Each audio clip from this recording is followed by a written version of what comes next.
Saudara-saudari yang terkasih, kita sudah sering mendengarkan bahkan mengalami guncangan ekonomi. Kita tahu bahwa ekonomi yang saat ini sangat lemah karena dampak dari perubahan atau karena dampak dari yang lain, bahkan dari dampak COVID-19. Bahkan dampak COVID-19 ini, seluruh elemen yang ada sangat tergoncang akibat pandemi ini. Bukan hanya universitas, perkantoran, guru lepas, gereja, bahkan masih banyak elemen yang terguncang ekonomi akibat COVID-19.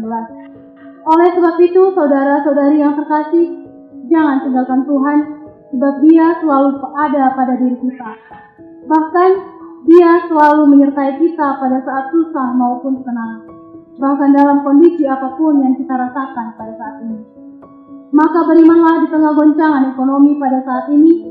Oleh sebab itu, ibadah ini dilandaskan hanya pertolongan dari Tuhan dan menyertai kita semuanya sampai selama-lamanya. Amin.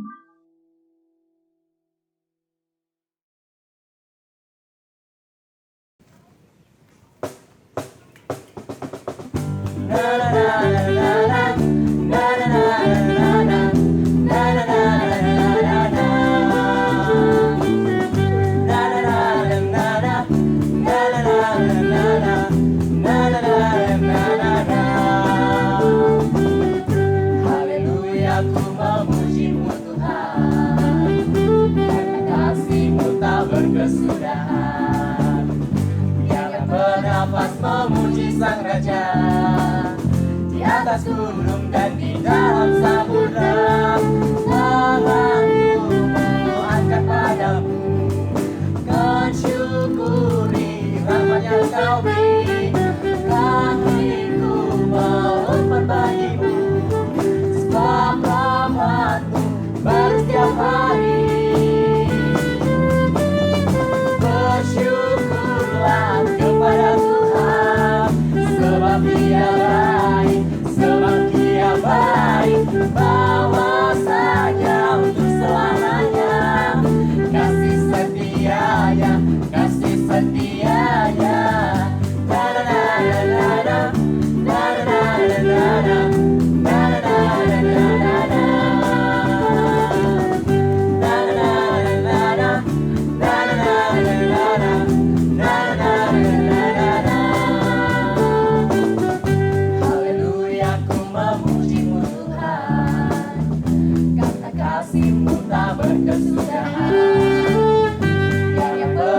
Memuji Sang Raja di atas gunung dan di dalam samudra.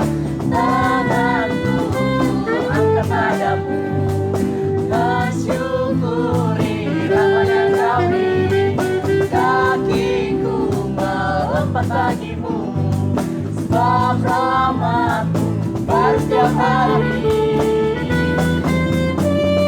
Bersyukurlah kepada Tuhan, sebab Dia baik, sebab Dia baik, bawasanya untuk selamanya.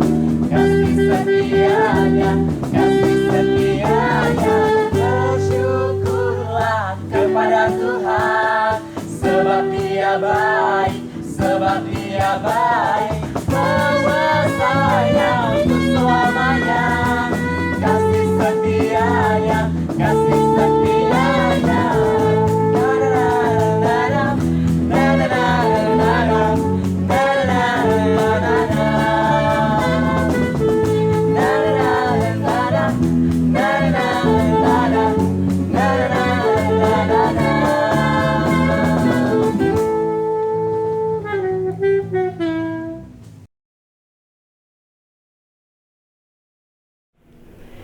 Baik, saudara-saudara terkasih, kita akan mempergumulkan bagian Alkitab untuk hari ini. Sebelumnya kita akan berdoa. Mari kita berdoa. Tuhan, sumber kehidupan dan sumber pengetahuan hidup kami tidak belajar sebagai dari firman-Mu. Engkau kiranya berkati kami, supaya kami mampu memahami firman-Mu dan menerapkannya dalam hidup kami. Mohon berkat-Mu, akan berdoa di dalam nama Yesus Kristus Tuhan kami. Amin. Baik, perikop yang akan kita baca atau firman yang kita baca hanya 2 ayat saja dari Ayub 13 ayat 15 dan 16 yang demikian. Lihatlah, ia hendak membunuh aku, tak ada harapan bagiku. Namun aku hendak membela perilakuku di hadapannya. Itulah yang menyelamatkan aku, tetapi orang fasik tidak akan menghadap kepadanya. Saudara yang terkasih, seperti yang menjadi tema kita pada minggu ini adalah bagaimana kita beriman di tengah guncangan ekonomi. Kitab Ayub sering dipakai atau dipahami sebagai sarana untuk memahami kesengsaraan manusia atau human suffering. Orang sehebat apapun selalu punya celah untuk menderita. Selalu ada peluang untuk mengalami penderitaan. Itulah yang mau ditegaskan oleh kitab Ayub. Tetapi seorang ahli sejarah Ibrani, Andrew Steinman, itu menyatakan bahwa kitab Ayub tidak hanya bicara soal human suffering atau penderitaan manusia, tetapi juga soal integritas dan iman. Dia bilang begini, ya, this book is revealing that its message is not about suffering, but it is about holding on to one's integrity and faith. Jadi dia berkata juga bahwa sebetulnya kitab Ayub tidak hanya bicara soal penderitaan, tapi juga soal bagaimana kita memegang iman dan integritas kita di hadapan Allah dan sesama. Kembali kepada yang topik pertama tadi, bahwa selain bicara soal integritas dan iman, kitab Ayub juga sering dianggap sebagai bagian dari menjelaskan penderitaan manusia. Lalu pertanyaannya, dari mana penderitaan itu berasal? Ayub memberi banyak hal tentang hal itu, dan kita bahas salah satu dari bagian yang akan menjelaskan tentang dari mana sebetulnya penderitaan berasal. Secara naratif, ya, kitab Ayub juga hendak menjelaskan sesuatu yang berkaitan dengan guncangan ekonomi. Kita tahu, ya, Ayub adalah gambar dari orang saleh yang sangat berhasil. Ya. Di bagian awal dari kitab Ayub menjelaskan betapa luar biasa kekayaan yang dia punya, unta, domba, ya, dan banyak ternak yang lain yang dia punya. Dan dia terkenal juga sebagai orang yang baik hati, ya, sehingga dia dihormati oleh banyak orang pada zamannya. Tetapi sebagai orang yang berhasil, katakanlah sebagai orang yang pengusaha sukses, dalam waktu yang sangat singkat, tiba-tiba semua keberhasilannya itu lenyap. Ayub mengalami kebangkrutan ekonomi. Tidak hanya itu, tapi anak-anaknya yang dikasih juga hilang. Kebangkrutan ekonomi, kebangkrutan sosial, dan juga kebangkrutan keluarga, karena orang-orang yang dia cintai itu habis dalam waktu singkat. Proses kebangkrutannya sangat dramatis. Ya, kita bisa baca dari Ayub 1, ya, Ayub 1 ayat 13 sampai 20. Di situ dijelaskan bagaimana proses kebangkrutan itu secara dramatis digambarkan. Ya. Saya akan baca sekilas untuk kita. Ya. Ayub 1 13 sampai 20. Pada suatu hari, ketika anak-anaknya yang lelaki dan yang perempuan makan dan minum anggur di rumah saudara mereka yang sulung, datanglah seorang pesulung pada Ayub dan berkata, sedang lembu sapi membaca dan keledai-keledai betina makan rumput di sebelahnya, datanglah orang-orang Sheba menyerang dan merampasnya serta memukul penjaganya dengan mata pedang. Hanya aku sendiri yang luput sehingga dapat memberitahukan hal itu kepada Tuhan. Sementara itu orang berbicara, datanglah orang lain dan berkata, api telah menyambar dari langit dan membakar serta memakan habis kambing domba dan penjaga-penjaga. Hanya aku sendiri yang luput sehingga dapat memberitahukan hal itu kepada Tuhan. Sementara orang itu berbicara, datanglah orang lain dan berkata, orang-orang Kasdim membentuk 3 pasukan, lalu menyerbu unta-unta dan merampasnya serta memukul penjaganya dengan mata pedang. Hanya aku sendiri yang luput sehingga dapat memberitahukan hal itu pada Tuhan. Sementara orang itu berbicara, datanglah orang lain lagi dan berkata, anak-anak Tuhan yang lelaki dan yang perempuan sedang makan dan minum anggur di rumah saudara mereka yang sulung. Maka tiba-tiba angin bertiup dari seberang padang gurun. Rumah itu dilandanya pada 4 penjurunya dan roboh menimpa orang-orang muda itu sehingga mereka mati. Hanya aku sendiri yang luput sehingga dapat memberitahukan hal itu kepada Tuhan. Dramatis sekali kebangkrutan yang dialami oleh Ayub. Kemiskinan ya tampaknya tidak mempengaruhi iman Ayub kepada Tuhan.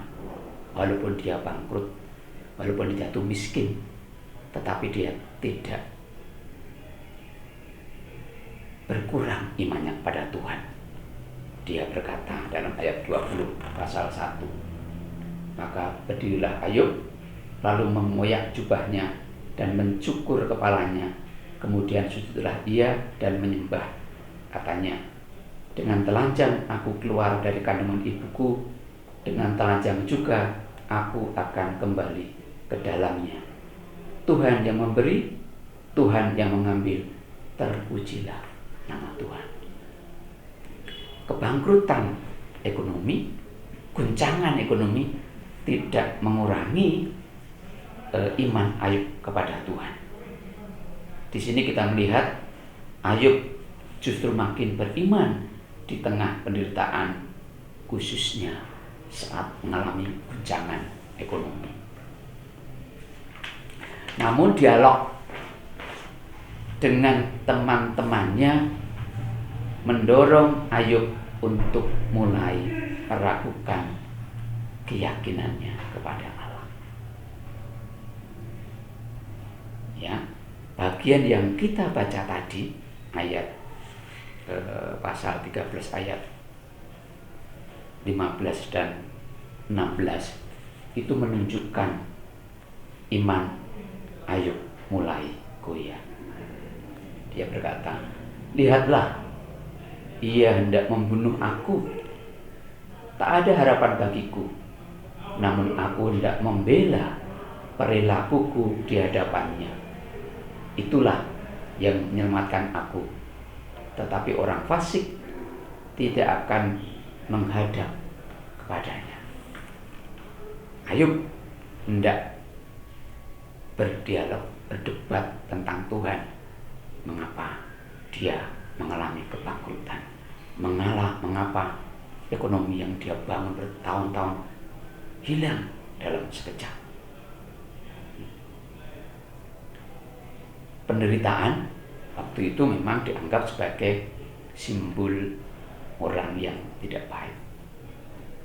berdasar itu Ayub mencoba untuk mempertanyakan hal itu kepada Allah. Apakah Allah sungguh-sungguh sumber kebaikan? Mengapa ada penderitaan? Ayub hendak membela diri dan mencari jawab. Siapakah yang baik? Allah atau dirinya? Saudara yang terkasih, kalau kita menggunakan pendekatan silogisme, nah ini kebetulan saya mengajar atau kuliah itu, kita bisa membangun pendekatan silogisme dengan berdasarkan cerita Ayub. Ya, misalnya begini. Ada beberapa premis bisa kita susun. Premis iman, misalnya, ya. Allah itu adalah adil, atau Allah itu adalah Allah yang adil. Itu premis iman. Jadi Allah itu adalah Allah yang adil. Premis rasional. Ya. Kalau Allah itu adil, maka orang yang berbuat baik mendapat berkat. Orang yang berbuat jahat mendapat hukuman. Premis rasional. Premis umum juga bilang begitu, ya. Orang yang mendapat hadiah, orang mendapat berkat itu akan berbahagia. Ya. Sedangkan orang yang mendapat hukuman tidak bahagia. Lalu sekarang kita beralih ke premis pengalaman Ayub. Ayub tidak bahagia. Ayub mengalami penderitaan yang luar biasa. Maka konklusinya adalah Ayub adalah orang jahat. Dan Allah berbuat adil karena Ayub adalah orang jahat, maka dia tidak mendapat berkat, keberhasilan.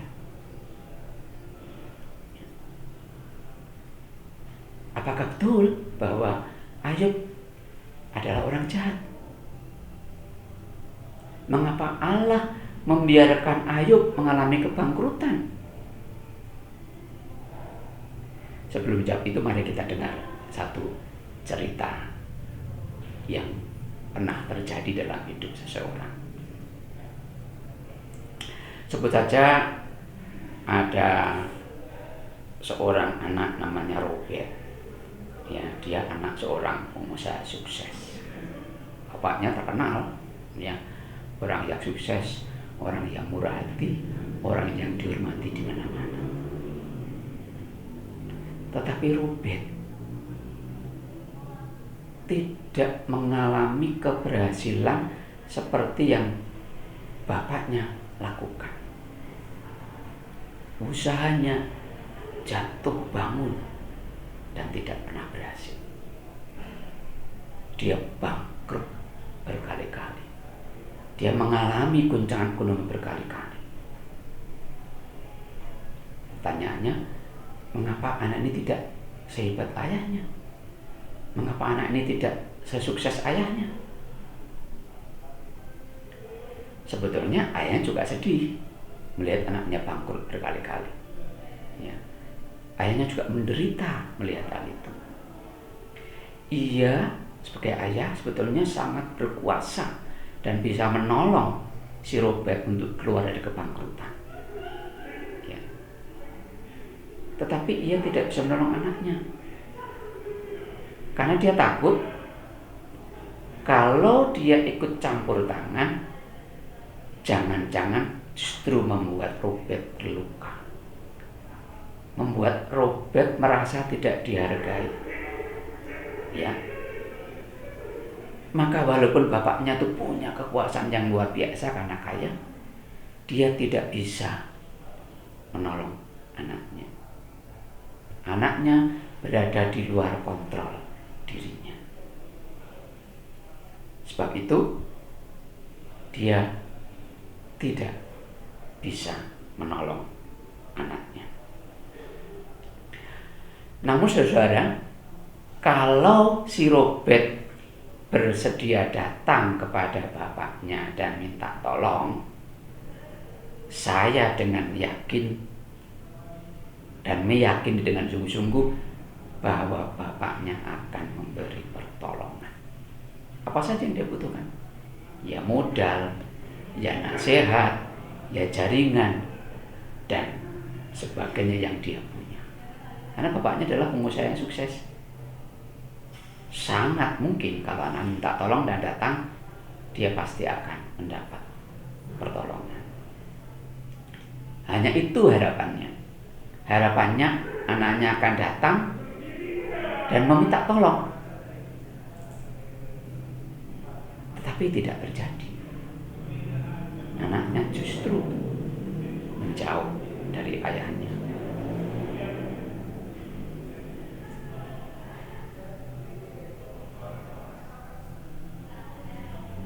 Saudara yang terkasih, boleh jadi cerita Ayub juga menggambarkan kisah yang biasa terjadi dalam kehidupan kita. Ya. Orang tua mungkin punya kuasa untuk menolong anak yang menderita. Tetapi seringkali orang tua tidak bisa melakukannya karena dianggap meremehkan anak-anaknya. Ya. Bahkan seringkali anak yang tidak berhasil itu seperti Ayub, menantang, membuktikan bahwa saya akan bisa seperti ayah. Ya. Bahkan mengajak berdebat mengapa dia gagal, mengapa ayah sukses. Gambaran Robert ini mungkin juga seperti yang dialami Ayub. Allah kita Allah yang luar biasa. Tetapi mengapa Ayub gagal? Kita bisa mencari jawabannya di kitab Ayub, tapi kita tidak membahas itu. Ya. Namun pada akhirnya Ayub juga mengakui seperti Robert tadi, datang kepada Allah. Dia yang tadinya menantang Allah untuk berdebat, akhirnya dia meminta maaf dan meminta pertolongan Tuhan. Dengan sikap seperti itu, Ayub akhirnya memperoleh pemulihan. Ya, berkat yang tadinya hilang sekarang diberikan kembali oleh Allah kepada Ayub. Sikap menghormati orang tua seperti yang Robert lakukan dan meyakini orang tuanya adalah orang tua yang baik dan akan berpertolongan menyelamatkan Robert dari kebangkrutan. Dan Ayub juga akhirnya melakukan hal yang sama. Dia datang kepada Tuhan, meyakini Tuhan adalah sumber kebaikan dan meminta pertolongan. Lalu apa yang bisa kita petik dari pelajaran ini untuk hidup kita sehari-hari? Allah memang berkuasa dalam hidup kita. Tetapi Allah tidak bisa mengatur dan mengontrol semuanya perilaku yang kita perbuat. Ya. Sebab kalau Allah mengontrol perilaku kita, itu bertentangan dengan sikap Allah yang memberi kita kebebasan.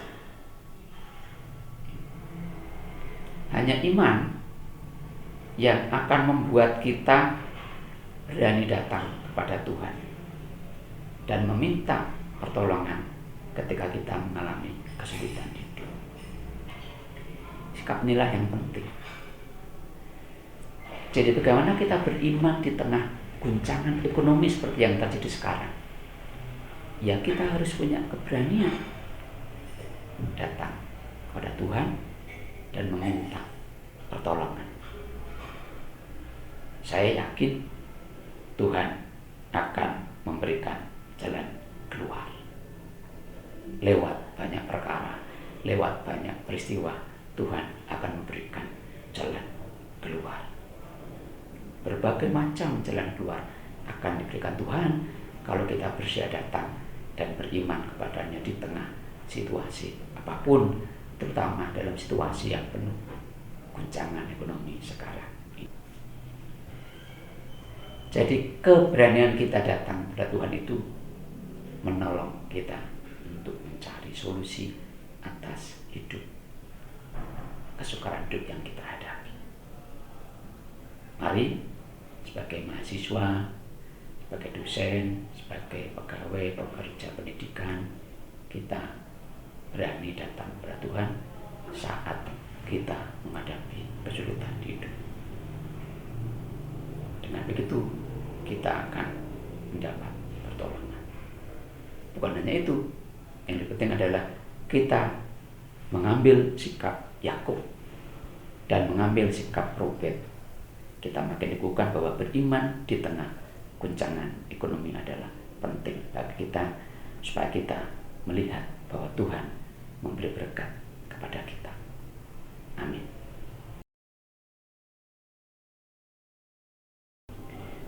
Tuhan yang penuh kasih, terima kasih kami boleh mendengar sebagian firman-Mu yang mengingatkan bahwa Engkau adalah Allah yang murah hati, Allah yang punya segala sesuatu. Namun Engkau juga berkomitmen bahwa manusia harus menentukan hidupnya sendiri. Dan Engkau terbuka ketika kami manusia punya persoalan, punya problem, untuk datang kepada Engkau dan beroleh solusi yang terbaik bagi hidup kami. Tuhan, tolonglah kami untuk terus mampu bertumbuh dalam iman kami di tengah berbagai cobaan hidup, supaya kami makin beriman pada Engkau dan yakin bahwa Engkau adalah sumber dari segala sumber bagi hidup kami. Pada saat ini Tuhan, kami hendak berdoa untuk fakultas kami. Kiranya Engkau memberkati seluruh pimpinan dari dekan, kaprodi, kami semua dosen dan para pegawai, supaya boleh bersatu hati untuk memberikan pelayanan yang terbaik bagi mahasiswa kami yang belajar dan menempa diri untuk menjadi pelayan-pelayan gereja di masa depan. Bagi mahasiswa juga Engkau berkati Tuhan, dengan segala kesibukan dan problemnya masing-masing, Engkau kiranya hadir di tengah-tengah mereka. Engkau menyertai pergumulan mereka, dan Engkau terus mengirim Roh Kudus-Mu untuk menguatkan mereka, supaya mereka tidak putus asa di banyak situasi, khususnya dalam masa pandemi sekarang ini. Berikanlah mereka kerajinan, semangat untuk terus maju, supaya kelak mereka boleh menjadi pemimpin gereja yang baik di masa depan, yang akan mengarahkan gereja-Mu untuk menuju kebaikan.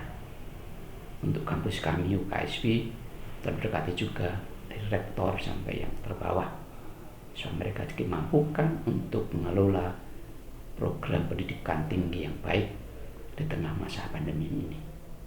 Berkati mereka dengan segala kesibukan dan perencanaan yang dibuat untuk kemajuan kampus ini. Tuhan, kami juga ada untuk gereja-Mu di Indonesia ini. Kiranya gereja makin bertumbuh. Di tengah situasi sekarang ini, tetap gereja menjadi suara kenabian, tempat untuk mencari pertolongan, dan tempat untuk menguatkan semangat untuk tidak gampang menyerah di tengah kesukaran hidup. Pakailah semua pimpinan sinode dan pendeta yang ada untuk menjadi jalan berkat bagi semua orang. Untuk Indonesia, negara kami berdoa juga kiranya segala usaha yang telah dilakukan dalam rangka pandemi COVID-19 ini Engkau berkati, sehingga kami boleh keluar dari situasi krisis ini dan kembali ke hidup yang normal untuk menjalankan kegiatan dengan baik. Tuhan berkati pemimpin kami dari presiden hingga yang terbawah, Engkau berkati mereka. Inilah Tuhan, doa dan sembahyang kami yang kami naikkan di dalam Yesus Kristus, Tuhan dan Juru Selamat kami. Amin.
Marilah kita minta berkat Tuhan untuk hidup kita sehari-hari. Kasih karunia Tuhan Yesus Kristus, kasih Allah Bapa, dan persekutuan dengan Roh Kudus menguatkan kita untuk terus beriman di tengah berbagai macam situasi. Amin.